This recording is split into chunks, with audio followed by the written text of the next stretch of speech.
back at the Monona Terrace on the shores of Lake Monona on what is actually a balmy late January night here in Madison, Wisconsin. Rich Reynolds along with Chris Garrity, we move from the amateur portion of our card into the pros. Longer rounds, more experience from our fighters as we have got a couple of real top-notch contests coming up for you. Craig Eckelberg out of Milwaukee heading to the cage right now.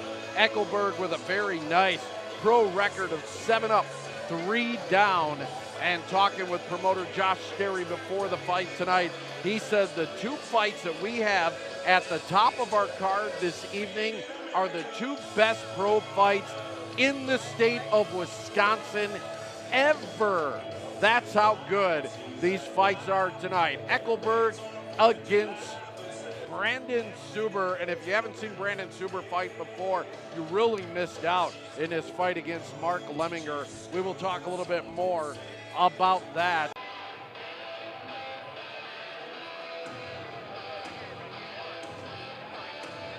All right, we're going to talk more about Brandon Suber and his fight against Mark Lemminger as this fight continues against Craig Eckelberg. As we take a look at Brandon Suber right now, one of the things about that fight that he had against Lemminger that was for the Chosen Few Fighting Championship, Pro Championship, is that it was one of the bloodiest fights we have ever seen. Lemminger was the winner, but man, did his face come out possibly the loser that night. It was that kind of a bloody fight between Suber and Lemminger. We know Suber is tough. He is hard to take out in a fight, and we will see if he shows that toughness tonight against a guy who's got a better record in.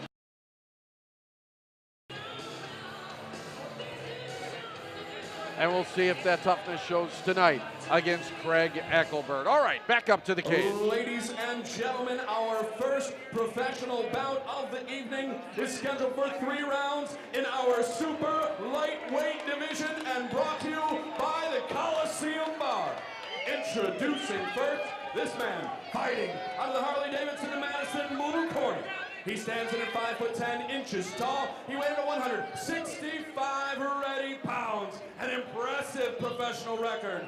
10 bouts, 7 victories, 4 submissions. He hails from Milwaukee, Wisconsin, and represents Rufus Mixed Martial Arts, Craig Eckelberg.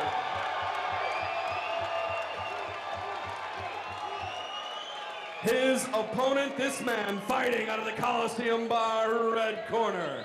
He hails from Hoover Heights, Ohio, and in 14 bouts has 7 victories. 2 of those victories also come by way of submission. He represents Walker Mixed Martial Arts, standing in at 5'7" tall. He weighed in at 163 1/2 pounds. Brandon Suber.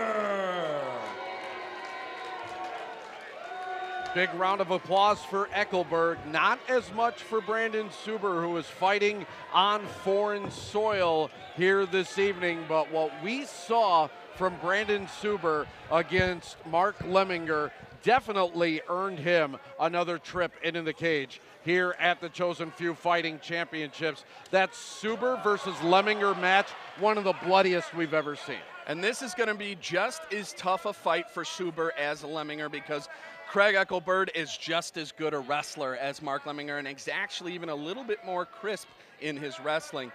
Every fight I see Eckelberg in starts like this and ends like this. Him in top control, just raining down as much punishment as humanly possible. The guy is 7-3, and those 7 victories usually are fairly dominant. One of the things that we have seen from Mark Lemminger when he uses his wrestling ability, he doesn't like to let guys breathe. He doesn't give them any space in the cage. We saw that immediately from Eckelberg as he was on top of Suber to start this fight. Eckelberg is a fighter that knows exactly who he is. This is how he wants to fight, this is how he trains, and this is how he's going to fight. Everything he does in the gym translates to the cage because this is how he wants the fight to go. This is how he's most comfortable, and this is how he wins. So I just love watching him fight. He's a man that knows exactly what he wants, and he does whatever he can to get it. Now, the last time that we saw Brandon Suber, we saw him in this position a lot against Mark Lemminger, but by the third round, Suber had turned it around and was in control of that fight. Kind of a controversial break that got the fight kind of stopped, both guys back to their feet. Lemminger became victorious. This is going to be your difference here. Craig isn't going to do the damage Lemminger does because Lemminger is a little bit more powerful. What Craig is going to do is wear him down. Suber is going to be much more winded than he was in the Lemminger fight. Even though he looked winded, he had that comeback, was able to get that third, fourth wind in that third round. But it's not going to happen if he lets Eckelberg stay in this position. Eckelberg is extremely heavy, throws shots at very opportune times, but his whole goal here is to tire you out, wear you down. A lot of people don't like this. They don't like the what they call stalemate position. But what Eckelberg does is he doesn't allow the referee to stand this up because he stays just busy enough to do as much damage as possible and tire a guy out. And if you see it, he'll move Suber's arm so it looks like he's going to trap it. Then he'll throw a few punches. Then he'll let Suber get it back. Then he opens him up again and throws a few more punches. No matter what, Eckelberg is always moving. So for the educated fan, they don't see a stalemate. They see a guy with constant pressure and constant damage. It seems kind of crafty. He almost made a mistake with his head right there. Suber tried to take advantage, did not. I'm noticing a bit of a cut on Suber's forehead. We have seen him bleed before. He's starting to now. And Suber's got 14 fights, 14 pro fights. We have no idea of his amateur career, which means if he's taken damage like he did in that Lemminger fight, there's a lot of scar tissue built up over those eyes, the orbitals, the forehead, on his nose. That's the easiest stuff to open up if you hit it clean, and so he's a bleeder. The good thing about pro fights, though, is they don't just get stopped because someone's bleeding. Wow, damage here now being brought down by Eckelberg. A good 10, 15 shots in a row, and he continues to rain down blows on Suber. Suber trying to cover up and get out of the way. He finally does, but a lot of damage there from Eckelberg. And here's where Eckelberg's at his best. He's going to set a hook in. Wow. Well, he said forget about it, do some damage. He's going to try and put a hook in now and sink in that rear naked choke. Like I said, dominant on the ground is Eckelberg. Did you see the way he trapped his left arm? He grabs those wrists, moves them around, gets you thinking about it until he actually traps one, and you saw the damage he did to Suber's face there. Complete dominance here in the first round so far by Eckelberg. One thing I'm noticing about Eckelberg, and you see a lot of guys that have power, they have speed. He's got skill, and it seems to have a lot of it, and really, like we said, crafty as well, and taking advantage here and looking to end it right now. This one's over. Suber trying to get out of it. We've seen him get out of some tough spots before. And right when I say it's over, as the rest of the night went, Suber says, Chris, shut the heck up. I've got this. I'm going to take Eckelberg's back. It is hard to count Brandon Suber out. Just when you think he's done, when you think it's all over, when he's finished, that's when he seems to come alive. And the difference here, folks, is this isn't 3-minute rounds. Suber's got some time here, so even though he spent the first half of that round dominated, this is a huge dominant position. He is sinking that left arm in right now. I don't see that he's got complete leverage. Eckelberg's doing a great job of the 2-on-1, pulling that right arm down. Eckelberg's defense on the ground is something you rarely see because he's rarely out of control. Suber here comes the 10-second bell. Trying to get that chokehold on him. Is he going to get it? 10 seconds left in the round here. Eckelberg holding on for the end of the round. He will make it. Wow, what a fantastic first round between these two grizzled veterans. Excellent work by both of them in round number one. We'll see if round number two is just as good as we come back to Chosen Few Fighting Championships number 13 on 57 Sports.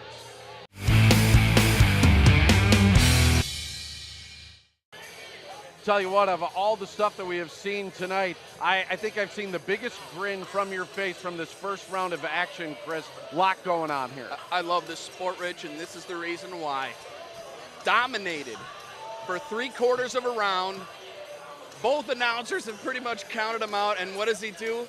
He turns the fight around and almost is able to finish Eckelberg. I give Suber a ton of credit. Took a lot of damage there when his arm is trapped that you're seeing, but at the end of the round, he was in control, and even though he most likely won't get the nod in that first round, it just showed Eckelberg, hey, you can't sleep on me for 1 second. Eckelberg dripping wet. That's not all water that's on him. That took a lot of energy for him to be able to last in that last part of the round. And now Suber again trying to get a lock underneath the jaw of Eckelberg. And he's looking for a guillotine, but the smart thing that Eckelberg did is he lifted his left leg over to his left side, which would be Suber's right side, so that Suber can't pull up with a lot of pressure up on his neck. So even though it looks like a guillotine is locked in, Eckelberg's breathing just fine right now because Suber can't get the right amount of leverage up underneath the neck. So the smart thing for Suber to do is let go, or you're going to tire your arm out, but he also doesn't want to let go completely because then Eckelberg's going to pop up and just start raining down damage like he's going to do here. So it was a tough spot for Suber, but he let it go at least in enough time where it didn't tire his arm out too much. So in a position like that, who's exerting more energy? You know, in that position for these two fighters, it was definitely Suber with his left arm. All Eckelberg did was sit, wait, and actually use basically his weight on top by putting pressure upwards, almost making Suber work his arm more and more until it just popped and came loose. So Eckelberg actually was saving a little bit of energy there. Action happening right in front of us right now as Rich Reynolds, Chris Carity, cage side for this one. So far it's been a beaut. Our first pro bout of the night, one of two. The main event is coming up next in Lemminger and Witt, and a lot of people looking forward to that one as well. This one has been good. Suber underneath right now as Eckelberg on top and using that left hand to get some damage on Brandon Suber. And as much as you could see how the professional game is a little bit different, you could tell that even Eckelberg was in a little bit of trouble at the end of that first round. He still came right back in and wanted to get into a clinch with Suber, wanted to get into a takedown with Suber. But again, then the professionalism on the other side with Suber, he has no fear.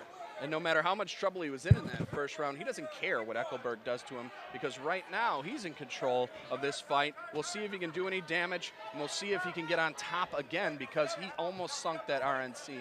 Yeah, I've been impressed with Brandon Suber. What we have seen of him, doesn't panic, stays in control, and can turn almost any situation around. Now this is a bad spot for Suber with Eckelberg. He's going to try to drag him back and then eventually take him down. I like that he's doing that damage to the glutes there. Believe it or not, that leaves a monster Charlie horse. Hurts like hell for your base. So you can tell, you just saw Suber nod right there. Those, they look funny, but they hurt. Yeah, that hurts. And he nodded over to us. It definitely hurts him right now, and it's taking him down as a good job by Eckelberg.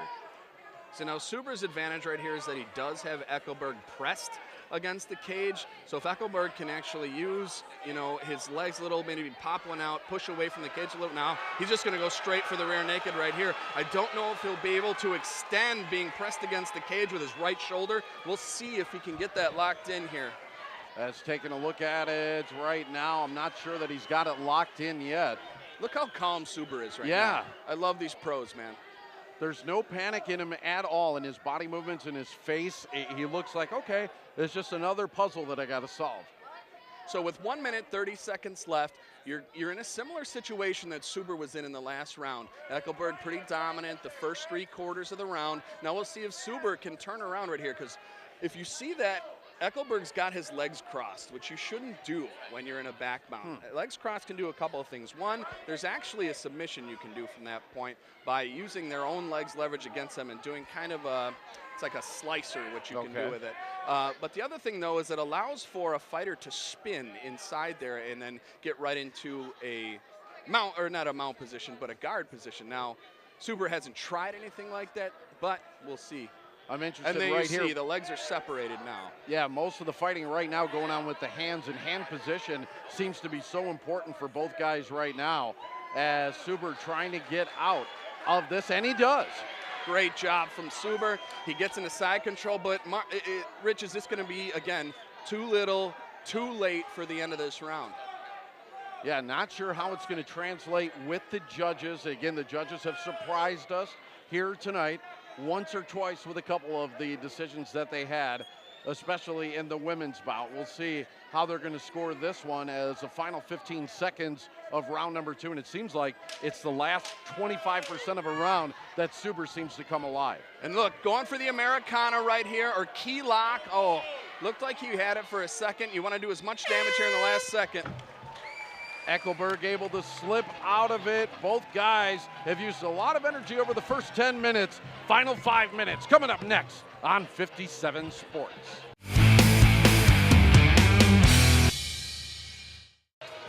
As we look at the action from round number 2, Chris, how do you score it? I think you got Eckelberg up 2-love in this one. What does that mean for round 3? That means Suber needs a finish. In my mind, on my card, he needs a finish. Even though he ended both rounds in the dominant position, there wasn't enough damage done to take those rounds, so I really think he's got to go for broke in this fight, and you know what Eckelberg's going to do. Look to get into complete control on the ground. We haven't seen stand-up at all yet in this fight, so don't think we're going to see any now. My next question would be then, is Suber capable of getting that finish in this fight? I absolutely think he's capable. He has 7 professional victories. Now, is he capable of doing it against Eckelberg? Who knows? But I'll tell you, he might have had an extra minute in that first round. You never know. He could have sunk in the rear naked choke. So I'm not counting Suber out of anything right now. A lot of intrigue here as we go to round number 3. Eckelberg with a couple of combinations. He caught Suber there with a left, but Suber trying to kick back. Eckelberg takes him down right away. Absolutely beautiful display of striking that set up a takedown. Caught him in the chin 3 times, throwing 3 rights and lefts, and then was able to get a takedown easily and land into half guard here. So you could see coach over in his corner, who's been one of the best coaches in Wisconsin for a long time, and he's a stand-up, he's a striking coach for Rufus Sport, and I'll tell you, that was perfectly set up right there with the strikes into a takedown. It worked for Eckelberg. Coach Kush, there. by the way, I don't know if I There you mentioned go. that, Okay, excellent stuff. You should give him a shout out, and I tell you what, if the judges are scoring this round right off the bat, round number 3, the early advantage to Eckelberg, like he seems to have had in the first 2 rounds, and boy, now Suber really needs a comeback. Yeah, Eckelberg's going to get good advice every time he goes to the corner. He's got Coach Cushman, who's been the striking coach at Duke Rufus for as long as I can remember, and then he's got Mike Biggie Rose, a UFC veteran, as the other guy in his corner. So lots of talent sitting there telling him what to do, and Suber right now is looking a little bit overwhelmed. That right eye of Suber, did that look like it was closing a bit when he turned towards a little bit, yeah, as now a good left there from Eckelberg, tries to get another one, misses. And we'll take a look at the eyes of Brandon Suber. Well, that goes again into what you had brought up earlier, Rich, the scar tissue. Again, cuts and swelling. It happens a lot easier when it's been done multiple times. Eckelberg in complete control again here at the beginning of this round. Yeah, I'm actually surprised. I mean, the forehead of Suber has held up pretty well. Eckelberg really hasn't used that forearm as kind of like the razor across the top to start any bleeding for Suber, so it's held up pretty well so far. Good right there by Eckelberg, who remains in control here in round number 3. Yeah, all the fights I've seen of Eckelberg, I've never seen him as a cutter, what they call it, throwing those cutter elbows. He's an ear-to-ear guy. He loves to lay on top, you know, get a heavy position and throw the ear shots. And what's nice about those ear shots, as your opponent moves their head back and forth, as long as you're aiming for that ear, it'll either land on the ear, or if you happen to get lucky and have him turn toward you, you're gonna land on the chin or the orbital too. So ear-to-ear shots always can do a lot of damage if you can get your opponent turning the wrong way. And the ear of Brandon Suber right now pressed up against the cage in the mat, as good right hands from Eckelberg happening right in front of us. As this is sometimes, as an announcer, where you get that sweat shower, and I've had some shirts ruined with some blood droplets on them as well. They have died in a glorious battle, and that's okay. I'll take it.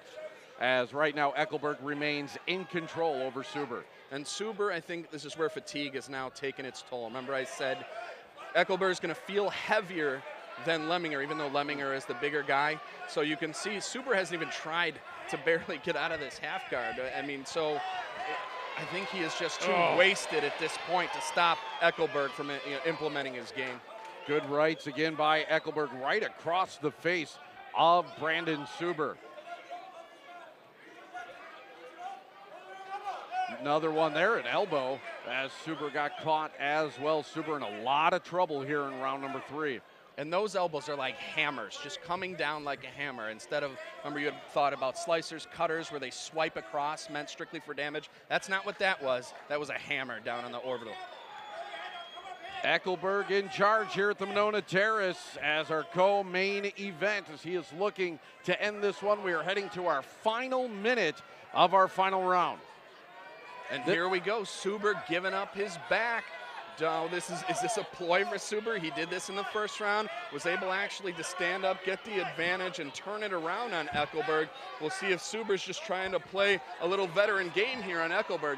I was going to say Suber actually, oh man, as he is taking some knees to the hindquarters right now. This is usually when Suber comes alive in the round, but not this time. Eckelberg maintaining total control and using his knees to his advantage. And this is one of our new weight classes, the super lightweight, which is the 165-pound class. I'll bet Suber is going to say after this fight that Eckelberg feels like he weighs 200 pounds, as heavy as he is.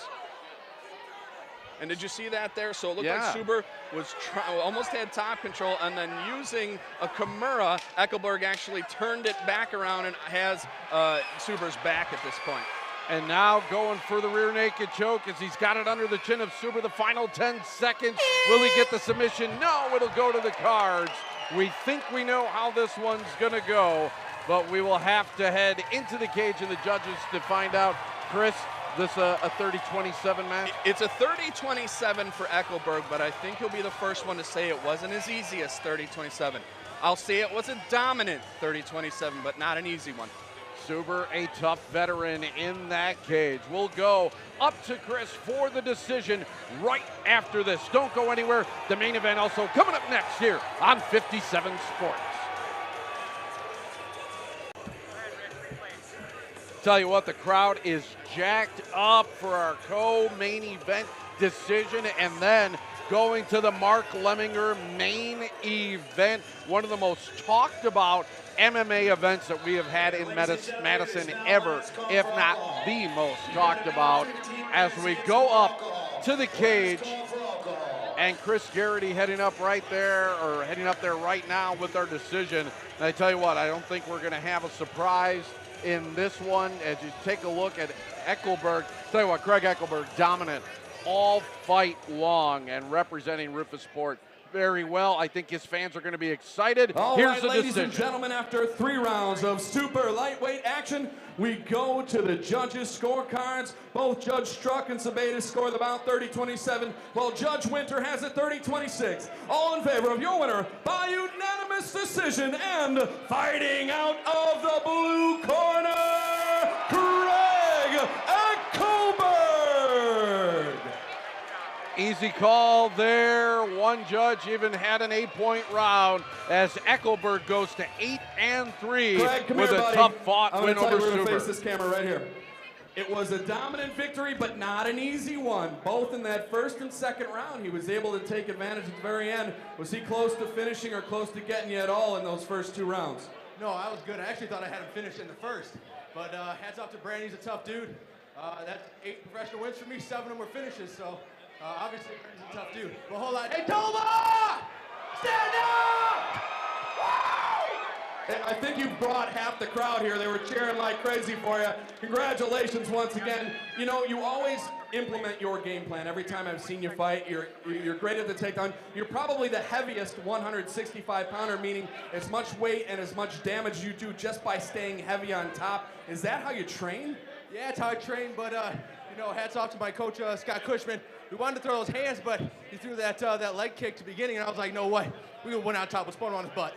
Another fantastic victory, dominant but tough. He's your winner one more time, Craig Eckelberg. All right, Craig Eckelberg, you get the victory, unanimous decision over Brandon Suber here, and it's a fight where your opponent had, I believe it was 5 of his 7 losses came by submission. So what was your, or by decision rather, what was your thought coming in? What was your game plan? Yeah, so my game plan coming into the fight was all 7 of my victories were by finish. So I was looking in there to get in and out as quick as possible and look to finish him. And, you know, he's a tough guy. I had him on the ropes in the first. You know, I thought I had him with that ground and pound and then again with the rear naked choke. But hats off to Brandon. He's a tough kid and hung in there. But, you know, I was able to sneak it out and get the decision. And we've seen him before here in the ring. He's fought Mike Lemminger, so the folks at home who've been watching our broadcast, they know him very well. So what's your mindset going into like round 3, fist firing? So was that a strategic thing coming out of the break? Yeah, though. So going into the third I'm still looking for the finish. So you can see the whole third round, I'm still looking for the finish the entire time. And so just letting the hands go, it was there. And then I threw the kick, and so I decided to take him back down. And then you mentioned the way you've been winning fights, but also we talked to you a little bit beforehand. You said this is the first time you've been able to fight near home. Yeah, so originally from Toma, trained out in Milwaukee, and so being back in Madison, this was kind of like a hometown fight for me. You know, we had a couple busloads of guys come down from Toma, and it was really special to be able to fight in front of them. All right, well, we obviously, let me shake your hand, my man. That was a great fight, and we'll see more of that. Hopefully we'll see you in the future on Chosen Few. Yes, sir. Thank you.